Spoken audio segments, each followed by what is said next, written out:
practical introduction to polar codes.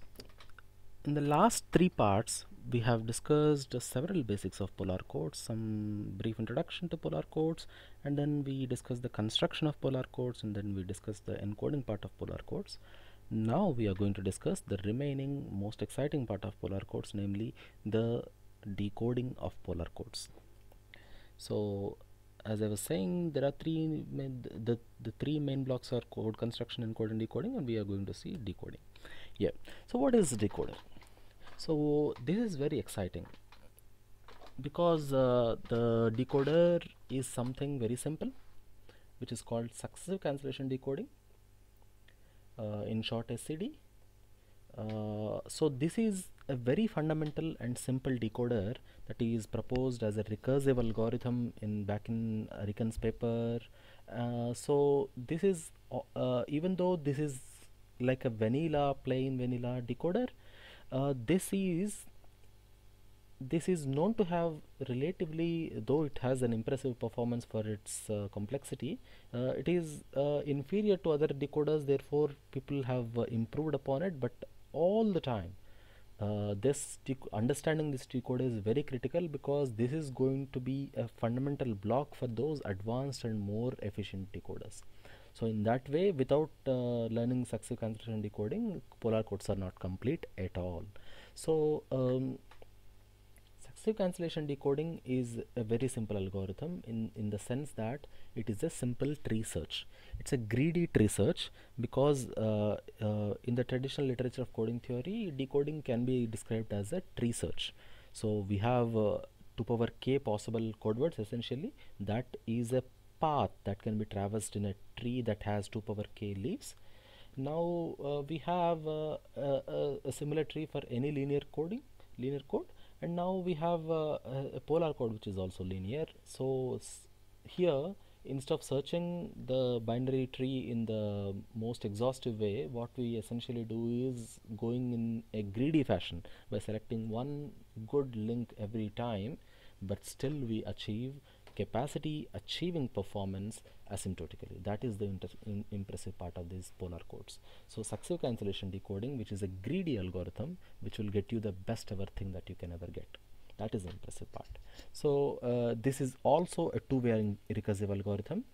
I may not have said it very clearly. The encoding can also be represented as a two-way recursive algorithm, because at every step there is a recursion going on as a Kronecker product with the same matrix. This can also be represented as a recursive algorithm. Code construction is already explained in the form of a simple recursive algorithm, and even decoder is also a recursive algorithm if you carefully observe.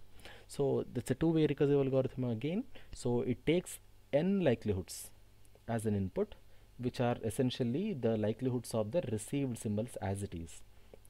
So n bits are transmitted over the channel. We have received the noisy versions of those n bits, and now we have n likelihoods as the input to this decoder. Likelihoods are directly computed from the received symbols. Those likelihoods are transformed into n other likelihoods of the message bits in D, basically. So D is the vector in which frozen bits and the message bits are embedded in a particular order, as you have seen in the encoding step. So that D is going to be decoded, which essentially means we are decoding the message itself, because rest all are zeros, which are known already. So these decoding of this particular decoding of D is going to happen in a sequential fashion. That is another important property that has to be kept in mind. So we are not going to get all bits at a time, rather we get one bit at a time in probably in an iteration. So yeah, so each iteration will give you one bit including frozen bits, and in n iterations you get all bits including the frozen bits. Though they are known, we pretend that we are decoding them. That's how it goes. So yeah, what is that two-way recursion that happens on the likelihoods that are being given to the to this decoder as an input? So if you give two likelihoods, because it's a two-way recursion, we can simply represent by this small fundamental block. This will expand to the any exponentially large size decoding step. So in this small block, the very fundamental construction block, we have two likelihoods given. Two likelihoods are transformed to two other likelihoods as two variable functions. So those two variable functions are described here. The second function is kind of a slightly special thing because it has two variants. This is going to depend on a bit that is going to be decided on the upper branch, which may or may not be directly related to the may not be directly computed from the likelihood that is available. If it is okay, you will see the details in the next slide. So in a way, this likelihood either directly decides the bit here, or it will lead to the decision. It will lead to the decision of some other bit at a later stage, and that bit will indirectly decide this bit. So directly or indirectly, this particular likelihood function small f is going to decide what bit that is going to come on this branch, and that bit will decide what function is going to be used for g. If the bit that is on the upper branch is 0, then the function is a product of two likelihoods. If it is a 1, then it is a division of the likelihoods. That's all about it. So that bit is something critical, which is called as broadcasting of bits from the left hand side of the circuit, that we'll see soon in the next slide. So basically it's a two variable recursion, two-way recursion with two variable functions. Yeah, that's all. So just to say some small issue before we proceed to the more detailed explanation. So usually, because the polar codes are used at higher block lengths, the numerical precision issues will very quickly arise at around block lengths like 128 to 56 itself. You will get to see the likelihood ratios being underflowing.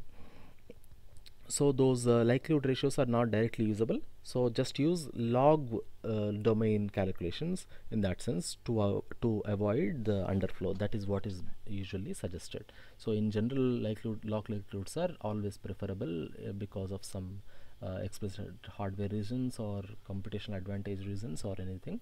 But here it is very essential because underflow is inevitable if you use the standard floating point representation, floating or double precision representation of real numbers. So in that log domain representation, the functions might look slightly complicated, but they are still simple. And more exciting part is when those complicated functions have a very simple approximations. These are very efficient approximations. They give you very efficient performance at the end of the day. So they won't get you any significant loss in the performance. So that is exciting. So this is the numerical issue.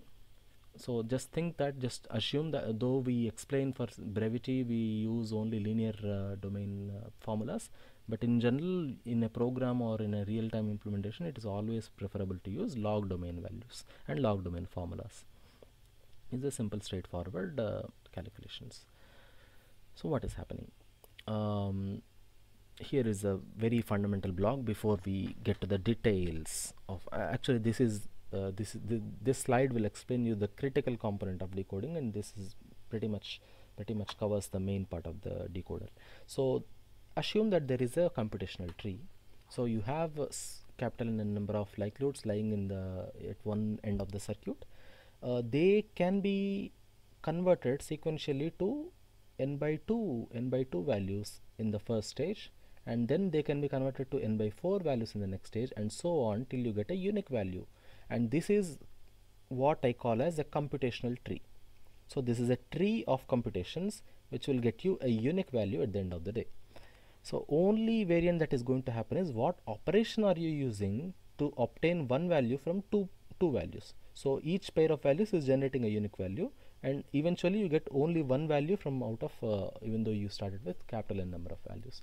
So how are you going to generate at each level? The half number of values is going to change. So the tree is the same except for the kind of operations that you are going to be used at different levels. It's as simple as that. So for each variety of tree, for each combination of tree, you are going to get a different likelihood, and that likelihood is going to appear at this side, and once you get a likelihood at this stage, you can simply make an ML decision to decide either 0 or 1. and that bit, once you know the bit, something else will happen. So what is that? What that is, simply broadcasting those bits back. That we'll see very soon, don't worry about that. So for now, just see that there is a tree of computations. So the tree varies only in the way the two operations are distributed at different levels, and there are small n levels all the time. And one interesting part here is this particular tree, after certain level, you see that the rest of the levels, some of the levels are already computed, so for redundancy sake you may inactivate those redundant calculations. Because these operations are already computed, we simply don't do them anymore, because these values are already available, we simply use them, that's all. That's as simple as that. So this is also not difficult. So after certain levels, some values are already available, so we inactivate certain levels. They are always in the right hand side of the circuit. And interesting thing is, once you make some of the levels as inactive because of the availability of nodes, the last active level is always full of G functions. That is another observation in these set of computational trees. There are capital N number of computational trees, and small g is going to be used only at the last active level or not at all, because the very first iteration that you are going to see in the next slide doesn't have any g operation at all, because the very first likelihood requires all f operations. But in every other likelihood computation, the rest of n-1 likelihood computational trees, they are going to have some inactive level or not, but last level is always g, full of g values. And the another thing is, g function computation will not appear anywhere in the rest of the tree. So g is exclusive to the last active level, if at all is there, and rest all branches are going to be, rest all active branches are going to be f computations. That is the interesting part. So all these n computational trees may seem very huge, because there are n number of small n, it's a big tree each time, and there are capital N number of such trees. Interesting thing is, they can be stored in a simple array itself. That's what you are already seeing at this stage. In this representation, you see that each tree is coming out of this simple rectangular array. So the number of elements is actually n times capital N. So this is capital N, small n is log n, log of log base 2 of capital N. So this is already n log n memory is involved in here, and you are already seeing one node each. So if you say each node is 1 bit or 1 bit and 1 likelihood, so there are capital N order of computations that are going on, if you keenly observe. So already you can see the number order of n log n popping up here. So this rectangular array is important, that we are going to see in the next slide as well, and that's what I have been explaining. So you input n likelihoods at one side, and you get output n outputs, n likelihoods here, n likelihoods here, but in a sequential fashion after each computational tree. Now the details are slightly getting revealed. So I think half of the decoder is already explained, because decoder is essentially n, capital N bits are output. Okay, the decoder is going to output capital N likelihoods, and capital N likelihoods are resulted from capital N number of unique computational trees, which have interesting properties, as I have been explaining, the distribution of f's and g's and number of active levels and so on. So this so unless we know how many levels are active, we may not be able to proceed further. And there is a simple formula for knowing at an arbitrary index, this computational tree that is going to arise is going to have some fixed number of active levels that can be easily computed by looking at the binary representation of 2, as I will be explaining in the next slide. So now I will try to concisely say what is actually happening in the decoder. So likelihoods have to flow from right hand side to the left hand side. Once we get a likelihood at the left hand end of the circuit, we make a decision, we calculate a bit, and that bit will be broadcasted to the right hand side of the circuit. So the likelihoods will be flowing in this direction and bits will be flowing from this direction.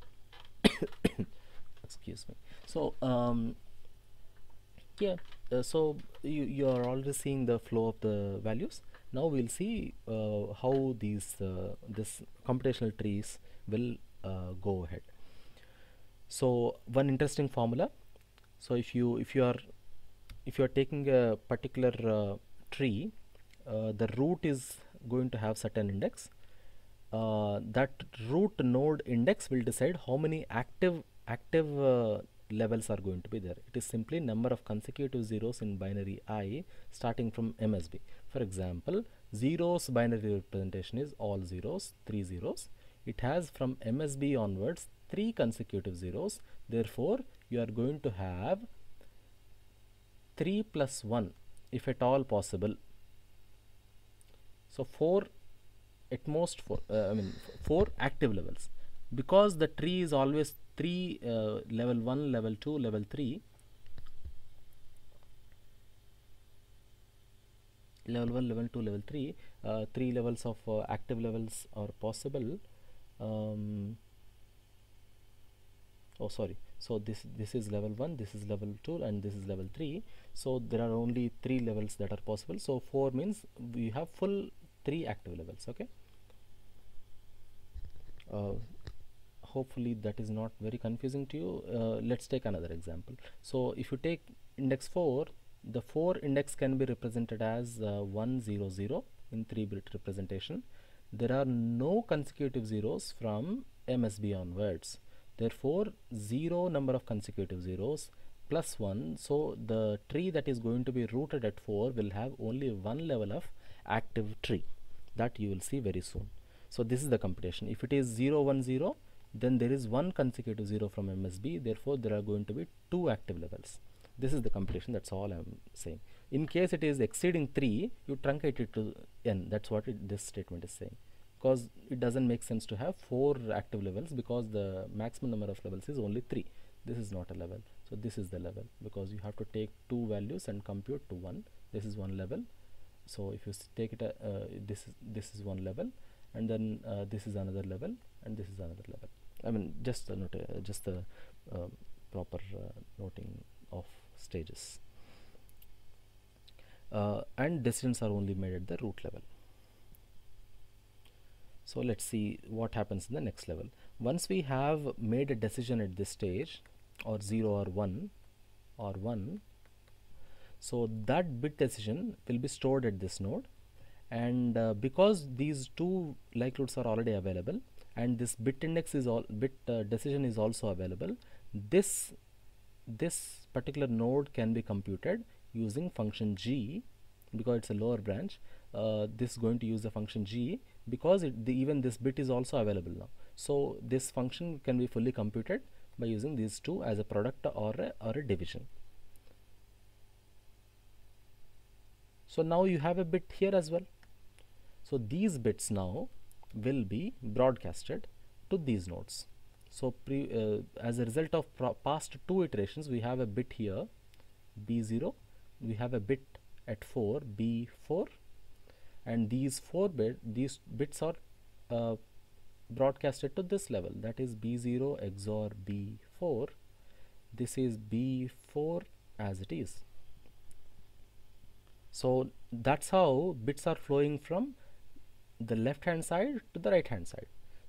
Because of the availability of these 2 bits, there are certain nodes. So in this particular fundamental block, because the bit at this stage is available, you can compute at this what the likelihood is going to be at this stage, because the function g has to be computed, and g for computing g, you have to know the bits, the likelihoods at this stage, and also the bit at the upper branch, and that bit is now available because of the last 2 iterations. So we'll compute g here, and you have 2 likelihoods available. Therefore you can compute index 2. The likelihood 2 is available here, therefore you will make a bit decision of 2. And therefore, because the bit is available here and these 2 likelihoods are also available here, next iteration the likelihood at 6 will be computed. that tree will be very short because the likelihoods are already computed, and now you are simply propagating them using the decision at 2. So you already have bit 2, bit 0 is already computed, bit 4 is also computed. Now bit 2 availability enables the likelihood computation at 6. As a result, you can also make a decision there. Therefore, you will have bit 6 as well. Because you have these 2 bits, you can propagate them. Now you have bits at this stage as well. So these bits will be propagated. Now you have lots of bits. As you see, the bits are being filled up. So now you have bits at this stage. That means you can compute this XOR operation and propagate the bits to this level as well, and so on. This is very systematically formulated.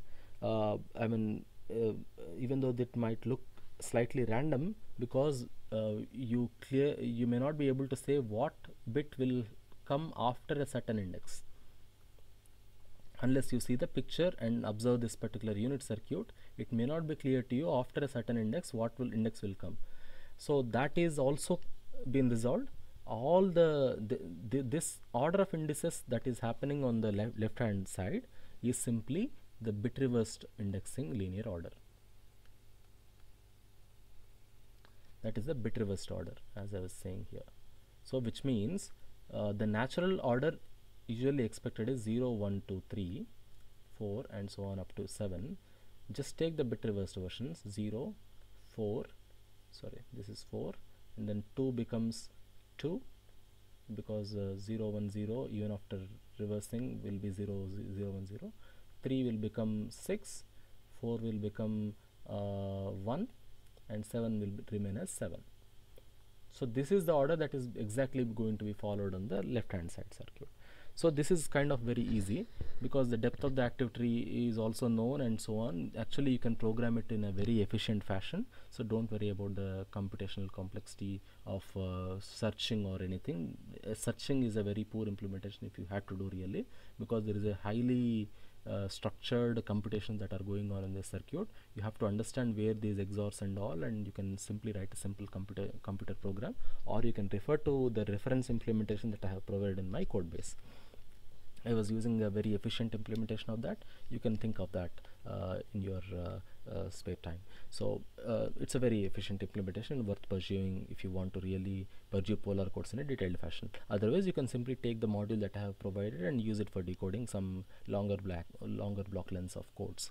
So yeah, so just 3 things are to be noted as I have noted here. So the bit reversed indexing order is the first thing, and then the active depth of the tree, that is the second thing, and the ML bit decisions that are to be made only at the left hand side of the circuit.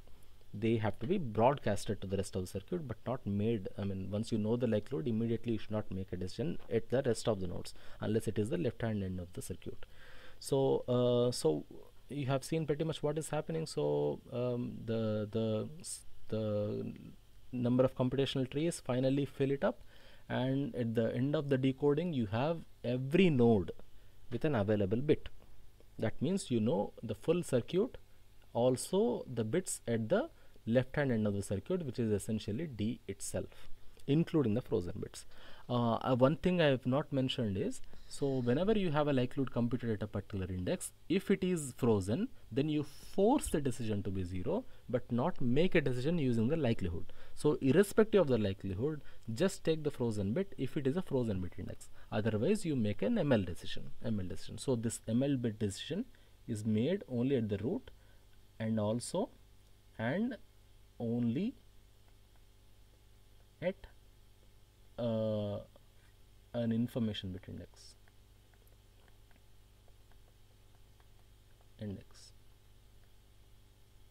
At frozen, bits are forced.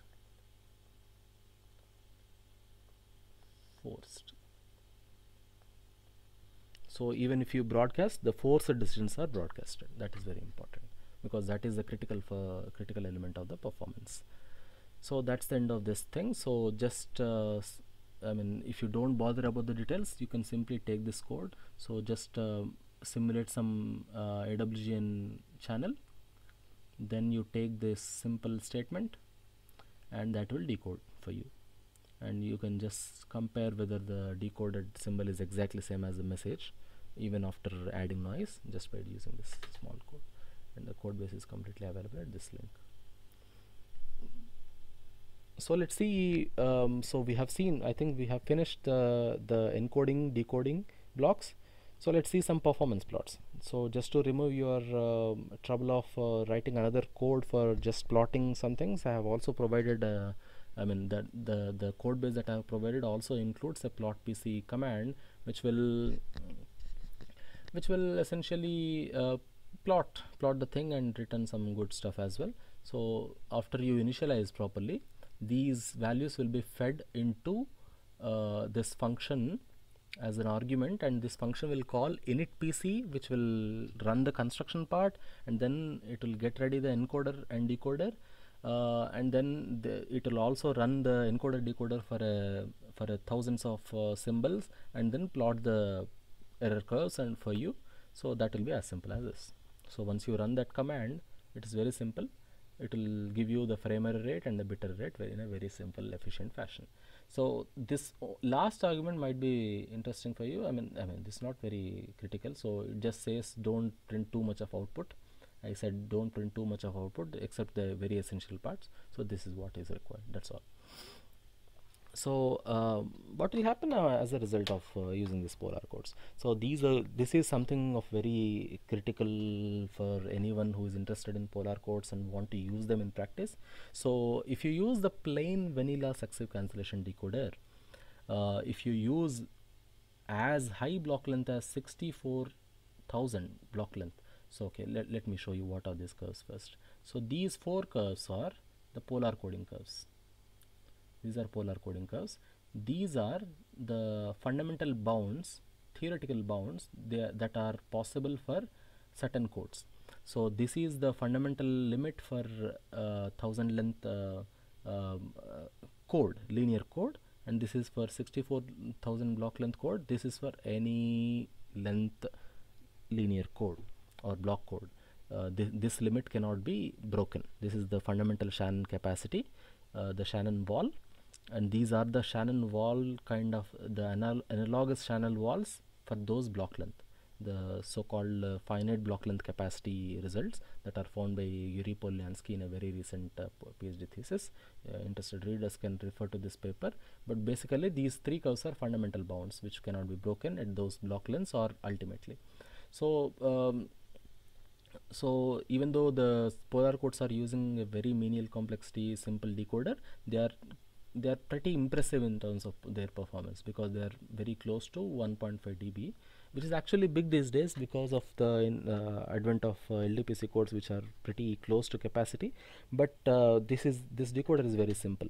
This simple decoder, this performance is already impressive enough. Once you change this decoder to list decoder which will be built based on this vanilla decoder, which based on this successive cancellation decoder, the list decoder will perform very impressively. That will be excellent, and that will come very close to the LDPC curve's performance, and it will in fact beat the LDPC performance once you implement this decoder with a CRC check and so on, as explained in a recent paper by Edo Tal and Wardy. If you are interested, you can refer to that. So basically, so if you use advanced decoders, you can fill this gap of 1.5 dB. That's all I'm saying.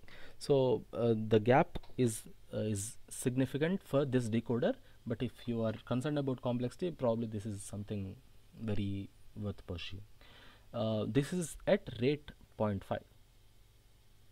Okay, so if you increase the rate, what happens? Let's see. This is another interesting result. So unfortunately, the gap increases. The gap increases to 3 dB. There's a 3 dB gap of performance. That is something not desirable in general, but that's how it is. So the plain vanilla successive cancellation decoder will have a 3 dB gap performance, 3 dB worse performance than what is achievable in terms of Shannon. But in case you are wondering what is the best code available and so on, I think LDPC codes are again much more better than this such a huge gap of 3 dB. This is 3 dB gap is very huge. So once you use list decoders, again you can probably come very close to that, because they claim that it can perform the same as LDPC codes, though they show the curves only at 0.5 in the Talon Waddy's paper. So by using list decoder you can certainly fill this gap, hopefully. That's all. So these are some interesting curves that you can find by using proper simulations at a very high block length. And these are some references that we have used. So these are our works, so our lab works. So this is the fundamental paper, and this is the link that contains all my code base for the polar codes enthusiasts. So this link can also be shortened as is.gd by polar codes. Very quick typing effort. And these are the 4 papers. The first paper is about constructions. Second paper is about systematic polar encoding, which is very exciting. If you are interested, you can read that. And then this is a small variant of the plain successive cancellation decoder. This is another variant which is aimed at reducing the delay of the successive cancellation decoder. Just as a reference of my background, basically. Thank you very much for watching this lecture series. I think that finishes my entire series of tutorials, some basic tutorials. Please feel free to get back to me in case you want to give me any suggestions, improvements, corrections, or anything. So my email ID is this. I'll just write it down here, or you can see it on the web page as well, but I'm not sure, so you can have it here. So this is my permanent email ID. Sorry for that pun, this victory is decided by someone else, but anyway, this is my email ID. Please come back to me in case you are interested. So thank you very much. See you.